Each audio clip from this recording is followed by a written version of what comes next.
మండలంలోని లింగంపేట గ్రామంలో అయ్యప్ప స్వామి దేవస్థానంలో మహాపడిపూజను భక్తి శ్రద్ధలతో ఘనంగా నిర్వహించారు. నూతనంగా నిర్మించిన అయ్యప్ప స్వామి ఆలయంలో నిర్వహించిన ఈ పూజా కార్యక్రమానికి భక్తులు పెద్ద సంఖ్యలో హాజరై స్వామిని దర్శించుకుని ప్రత్యేక పూజలు చేశారు.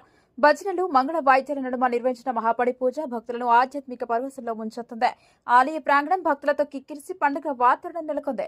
ఈ సందర్భంగా నాగిరెడ్డిపేట మాజీ ZPTC Manohar Reddy, Gopalpet sarpanch Vamshikrishna Goud, retired CEO Jaipal రెడ్డిని లింగంపేట సర్పంచ్ కౌడి రవి శాల్వాలతో సన్మానించారు. గ్రామ పెద్దలు, అయ్యప్ప భక్తులు, మహిళలు, యువకులు పెద్ద సంఖ్యలో పాల్గొని కార్యక్రమాన్ని విజయవంతం చేశారు.